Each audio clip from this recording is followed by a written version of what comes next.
specifically which symbols besides No, that? mainly the house. Okay. Mainly the house. So the house represents Venezuela, and There's one that is interesting too with the horse. I don't know if, I mean, when we came with the idea, we want a white and very skinny horse, and you know that we have a white horse. The Simón Bolívar's horse is in our national emblem. You see, so things like subtle things like that for us to communicate the state of the country right now. Okay, questions? How about over here? What's the significance of the razors? What's the significance of the razors? Yeah, that's a very interesting one too. There we took a bit of a license because, of course, we wanted the character to believe that he found something, of course, and hopefully you thought too.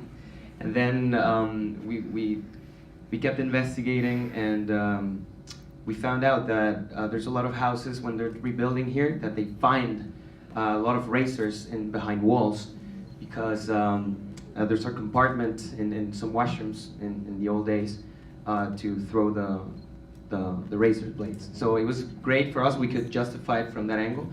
But then, do you want to talk about the actual symbolism of the razor blade? You remember? I want to hear from you what you thought. Yeah, violence, I think. The violence. Yeah. Yeah, for sure.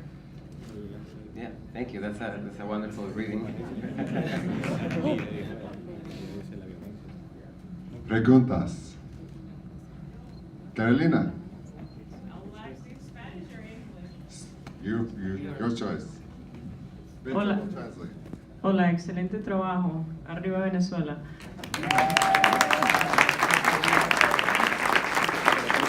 ¿Cuánto tiempo le tomó rodar la película y cómo la fondearon?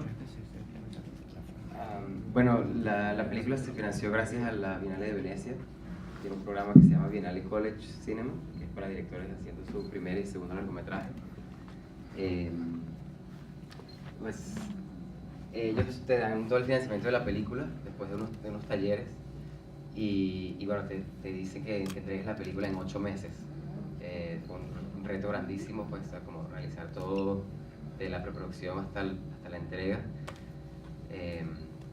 Así lo financiamos, ¿no? El rodaje, digamos, o sea, nosotros lo diseñamos para que funcionara de esa manera, ¿no? Desde el guión, el 60 o 70% de la película pasa en la casa. Son personas reales, ¿no? Y yo tengo una relación muy cercana con ellas, entonces eso facilitó un poco, como digamos, el trabajo con estos no actores. Go ahead.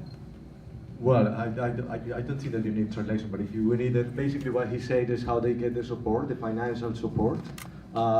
They say that it's one of the becas or whatever that they apply for that. They have to, they have only 8 months to produce the film that they are doing like that, so that was kind of like a little pressure to do it in that way. I also want to say that we went to Venice several times and worked with great advisors. Adriana came with us, and also Manon, and we wrote there a lot with them. So it's a great program that we also have to thank a lot. Yeah. Buenas noches. Oh, sorry. Yo me identifiqué mucho con la película, siendo venezolano y viviendo en Caracas. Quisiera saber qué quisieron ustedes transmitir con la presencia de la señora Cristina, que actuó con tanta crudeza y tanta dureza ante aquellos personajes que, entiendo yo, estaban cuidando la casa y que criaron en parte a sus hijos.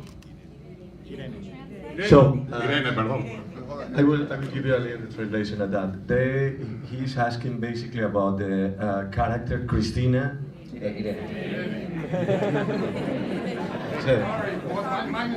Okay, so Irene, I just translated what he said. So Irene, what was the part of the character in the film, and why you guys choose that to be part of that? Well, I wanted with Irene, I particularly wanted to show that that there's really no villains in the story, because you know she has a right to her house. She's the only real actor in the film. that there's no villains. The real villain in the story is the system where these characters live, right? The world around them, the country around them. Irene is a character that is in all her right to say, I want my house back. You guys have been living here. It's enough. Yeah, I wanted to just sort of put the audience in between in the fence, you know, right where the shot is, like to understand like both perspectives. Like from one side there's a real need for a home, but from the other side there's the right to property. Oh, sorry. Oh, we're gonna have to choreograph that. Right there. Bueno, primero quiero felicitarlos, de verdad que, wow, espectacular. Como dijo la amiga que viva Venezuela y que viva la gente como tú, que está afuera con su juventud tratando de hacerlo mejor y mostrando la cara que es. ¿Qué pasó con la casa? So basically what she says is she's very proud and so every Venezuelan and every Latin person that is here about what you guys did, so congratulations too. And she wants to know what's happened exactly with the house. Thank you very much. Right now, like, so the real ending, the ending in reality is actually a happy ending. It happened after we finished the film.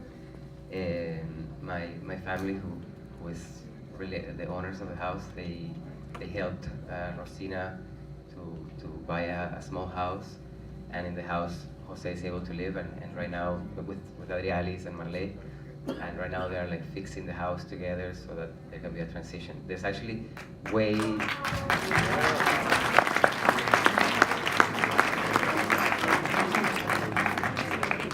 there's actually many more people that live in the house that we didn't show in the film.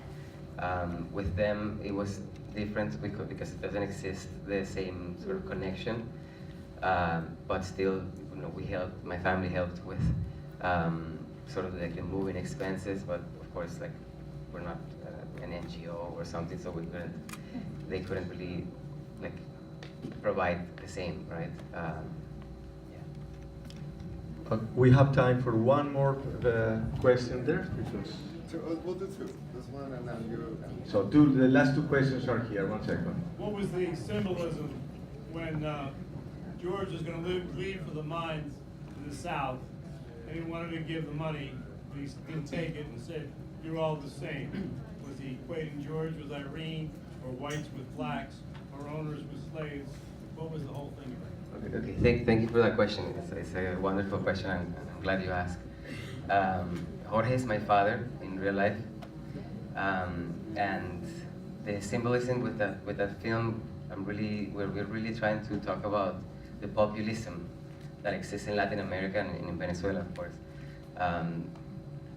When Jose rejects the money, it's saying no to an easy solution. It's saying no to a handout.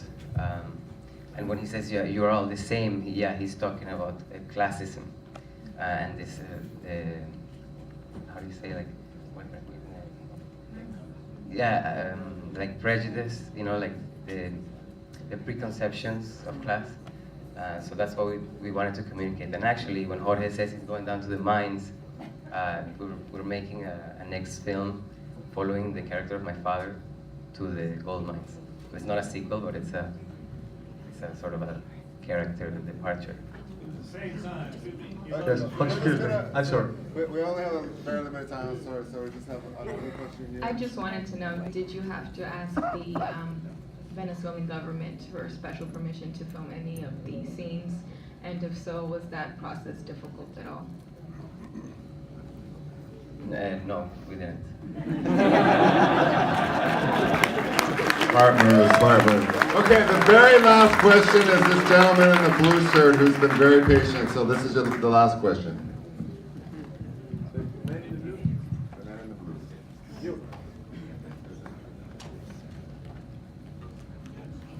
Thank you. Congratulations, guys. Mi pregunta va hacia José, o sea, hacia el carácter de José o la familia que está allí. Me gustaría saber, ya que tú lo conoces de primera mano, ¿cuál es ese sentimiento que tiene, como muchos lo pueden ver, la otra parte de la población o los que simplemente están pasando por esa situación día a día?